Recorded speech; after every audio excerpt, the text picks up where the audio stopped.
Hello সবাইকে, চলে এসেছি একটা নতুন ভিডিও নিয়ে। তো আজকে যেই ওয়াটার কালারটা করছি আমি, সেটা হচ্ছে কুমড়ো গাছের ফুল। তো এটাই আমি আজকে আঁকছিলাম।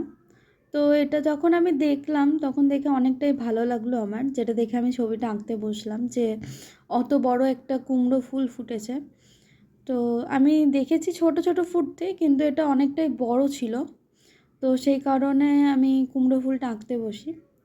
তো আমার ভীষণই ভাল লেগেছে এটাকে। তো তোমরাও দেখো আর জানাতে ভুলবে না তোমাদের এই ভিডিওটা কেমন লেগেছে। আর এই ভিডিওটা অনেকটাই বড় হচ্ছে, কারণ অনেকগুলো ক্লিপস নেওয়া আছে ছোট ছোট। আর এই কুমড়ো ফুলটা একদম ওই বাঁশটার ওপর ভর দিয়ে ওর ওপরেই ছিল। তো কুমড়ো ফুলটার ভেতরেও অনেক কিছু ছিল।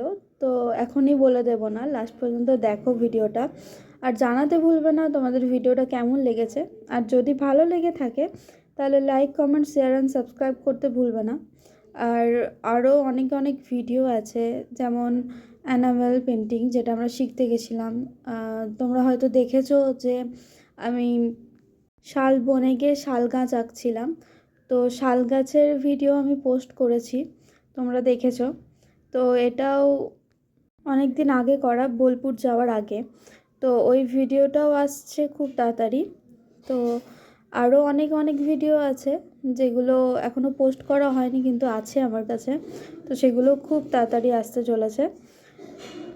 তো চলো দেখো লাস্ট পর্যন্ত ভিডিওটা। ওয়াটার কালার করতে গেলে দেখতেই পাচ্ছ যে আস্তে আস্তে আমি এক একটা করে টোন চাপাচ্ছি। তো হালকা করে টোন চাপিয়ে চাপিয়ে একটুখানি শুকাতে দিয়ে তারপর আবার টোন চাপাচ্ছিলাম। দেখতেই পাচ্ছ তোমরা যে আমি একটা একটা করে টোন চাপিয়ে দিয়েছি ওভারঅল। তারপরে আস্তে আস্তে ডিটেলে ঢুকছিলাম। তো পেছনেরগুলো বেশি হাইলাইট করিনি, কারণ নয়তো সামনে পেছনে সেটা বোঝা যাবে না। সেই কারণে আমি সামনের পাতাগুলোকে একটু হাইলাইট করেছিলাম, তারপরে পেছনের পাতাগুলো জাস্ট একটু জলের মধ্যে ছেড়ে দিয়েছিলাম, যাতে বোঝা যায় কিন্তু অতটাও ভালো করে না বোঝা যায়। সেই কারণে তোমরা দেখতেই পাচ্ছ এবার আমি আস্তে আস্তে ডিটেলের দিকে ঢুকছিলাম। আর ওয়াটার কালার মানে হচ্ছে একটু বেশি জল মিশিয়ে করা, যাতে ওয়াটার কালারের ফ্লোটা থাকে। আর এটাও আমাদের মাথায় রাখতে হবে যাতে ওয়াটার কালারটা হার্ড না হয়ে যায়। তো সেটাও আমি অনেক চেষ্টা করেছি। তো তোমরাই জানিও কেমন লেগেছে তোমাদের। তো এরপরে আমি যেটা করব, ফুলটা করার পর পাতাগুলো আমি করে নেব, দেখতেই পাবে তোমরা। লাস্টে ফুলের মধ্যে একটা সুন্দর জিনিস থাকবে, সেটা আমাকে কমেন্ট করে জানাতে ভুলবে না যে তোমরা কি দেখতে পেয়েছো। তো সেটা দেখার জন্য লাস্ট পর্যন্ত ভিডিওটাকে দেখো এবং like, comment, share and subscribe করতে ভুলবে না। আর আমাকে কমেন্ট করে জানাতে ভুলবে না তোমরা লাস্ট পর্যন্ত কি দেখতে পেলে।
লাস্ট পর্যন্ত তোমরা কি দেখতে পেয়েছো সেটা আমাকে কমেন্ট করে জানিও। আর যদি তোমাদের এই ভিডিওটা ভালো লেগে থাকে তাহলে like, comment, share and subscribe করতে ভুলবে না। আর প্রত্যেকটা ছবি আমি আউটডোরে গিয়েই আঁকি। তো তোমরা নেক্সট বার কেমন ভিডিও দেখতে চাইছো আমাকে কমেন্ট করে জানিও।